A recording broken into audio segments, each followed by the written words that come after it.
नमस्कार, स्वागत है आपका उत्तराखंड खबरनामा न्यूज़ में। कालाडूंगी भाजपा प्रत्याशी वंशीधर भगत ने किया नामांकन। गुरुवार को भाजपा प्रत्याशी वंशीधर भगत ने सैकड़ों कार्यकर्ताओं के साथ कालाडूंगी तहसील पहुंचकर उप जिलाधिकारी और नोडल अधिकारी रेखा कोहली के समक्ष नामांकन पत्र दाखिल किया। इस दौरान भगत ने कहा इस बार भी भारी बहुमतों से विजय हासिल करेंगे और उन्होंने कहा उनके द्वारा क्षेत्र में हर छोटे बड़े काम किए गए हैं। इसके लिए क्षेत्र की जनता उनके साथ है और वह इस बार भी भारी बहुमतों से विजय बनाएगी। वहीं इस दौरान उन्होंने कहा कुछ लोग चुनाव के समय जनता के बीच आकर चुनाव लड़कर चुनाव जीतने की आशा रखते हैं, मगर जनता सब जानती है उनकी टक्कर में कोई नहीं है, वह एक तरफ जीत दर्ज करेंगे। वहीं उन्होंने आज भाजपा चुनाव कार्यालय का भी उद्घाटन किया। देखिए, मैं आज कोई नया नहीं जा रहा हूँ। शुरू से ही मैंने यहाँ के क्षेत्र को देखा है और मैंने कोशिश की है कि यहाँ के प्रत्येक क्षेत्र में विकास कार्य हो, पानी की समस्या दूरी हो, सड़कें, बिजली, पानी सब उपलब्ध रहे लोगों को, ये मैंने प्रयास किया है। लेकिन मैं ये भी कह सकता हूँ कि विकास कार्य निरंतर चलने वाली चीज़ है। ये पूरा हो गया कोई नहीं कह सकता। तो जैसे जैसे जनता की और कार्यकर्ताओं की डिमांड होगी वही कार्य हम करेंगे जो जनता चाहेगी। क्या इस बार हैट्रिक मारने का पूरा इरादा है? अरे इसमें कोई दो राय है क्या? ये तो पहले से जनता ने तय कर दिया है कि भगत जी की जीत है सर। ये आज नहीं है, पहले से ही। मुझे तो लगता था कि पहले ही उनको दे देना चाहिए था। अब क्यों नहीं दिया? ये तो कांग्रेस की उठापटक है। लेकिन मुकाबला जो है, वैसे तो दुश्मन को कभी कमजोर नहीं समझना चाहिए, लेकिन मुकाबले की जो बात है, अगली बार से बम्पर वोटों से भारतीय जनता पार्टी जीतेगी क्योंकि कार्यकर्ता बहुत उत्साहित है। ठीक है, बहुत अच्छा चुनाव रहेगा और मैं समझता हूं कि भारतीय जनता पार्टी कालाडूंगी को बहुत शानदार तरीके से विजयी हासिल इस सीट पर करेगी, क्योंकि हमने बहुत ज़्यादा विकास के कार्य इस कालाडूंगी विधानसभा में किए हैं।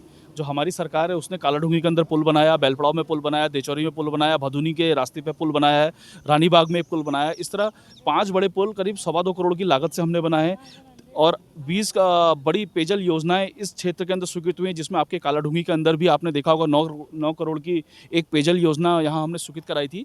पहले कुछ समय पहले तक कालाडूंगी के अंदर रोज़ पेयजल की समस्या को लेकर धरने प्रदर्शन हुआ करते थे, लेकिन जब से ये योजना मंजूर हुई और इसका लोकार्पण हमने जब से किया है तब से कालाडूंगी के अंदर पेयजल की बहुत शांति है और कालाडूंगी नगर पंचायत क्षेत्र और आसपास के ग्रामीण क्षेत्रों के अंदर पानी की कहीं कोई दिक्कत नहीं है। कालाडूंगी के अंदर एक मिनी डैम हमने स्वीकृत करवाया है जिस पे अब काम के टेंडर अब चल रहे हैं। इसके अलावा कोटाबाग के अंदर गुड़ी नाले के पुल को भी हमने स्वीकृत कराया है। इसके अलावा हल्द्वानी में कुसुमखेड़े में 18 करोड़ की पेयजल योजना हमने स्वीकृत कराई है और इस तरह 3 बड़े नहर कवरीकरण के प्रोजेक्ट, एक 28 करोड़ का, एक हमारा प्रोजेक्ट ऊंचा पुल वाला जो 3 मूर्ति मंदिर तक जाता है उस प्रोजेक्ट 21 करोड़ का, एक RTO रोड में नहर कवरीकरण प्रोजेक्ट 4 करोड़ का। इस तरह 3 बड़े नहर कवरीकरण प्रोजेक्ट हमने स्वीकृत कराए हैं। इसलिए मैं ये मानता हूं कि चारों तरफ इस वक्त कालाडूंगी विधानसभा के अंदर भारतीय जनता पार्टी बहुत मजबूत है और बहुत शानदार तरीके से हम इस विधानसभा को जीतेंगे। इसके लिए मैं पूरी तरह आश्वस्त हूँ। बिल्कुल, बहुत आसानी से हम इस विधानसभा को जीतने वाले हैं।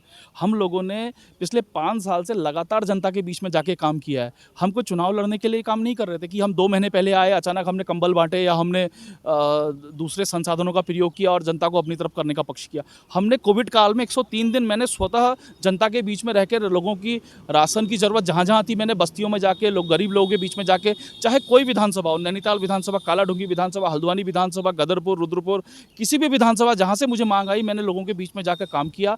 जहां जरूरत थी बच्चों को चप्पल, जूते, खिलौने, ये सब मैंने वितरित किए। इसके अलावा दूसरा लॉकडाउन लगा तो 30 दिन तक कंटिन्यूस मैंने लोगों के बीच में जाकर राशन आदि वितरण किया। जहां जो जरूरत थी कोविड में मैं लोगों के बीच में खड़ा रहा। मैं निसंदेह ये मानता हूं कि हमारी सरकार, हमारे भारतीय जनता पार्टी के कार्यकर्ता, हमारे विधायक, हमारे मंत्री जनता के बीच में लगातार कोविड काल में भी रहे और कोविड की आपदा के बावजूद जनता के बीच में उपस्थित रह के उनकी समस्याओं को सुनते थे और हम लोगों ने पूरी तरह, मैं इस बात को लेकर आश्वस्त हूँ, हमारे सभी कार्यकर्ता आश्वस्त हैं कि कालाडूंगी विधानसभा को हम बहुत आसानी से जीतेंगे। आपका भी पिताजी के साथ रहते हुए राजनीतिक अनुभव काफी लंबा हो चुका है। इस बार माना जा रहा था कि कहीं ना कहीं से पार्टी आपको भी मैदान में उतारेगी, ऐसा क्या रहा कि जो आपको टिकट नहीं दिया गया? देखिए, भारतीय जनता पार्टी कार्यकर्ताओं पर आधारित पार्टी है। यहाँ हर कार्यकर्ता टिकट के लिए दावेदार हो सकता है। कालाडूंगी से उत्तराखंड खबरनामा न्यूज़ की रिपोर्ट।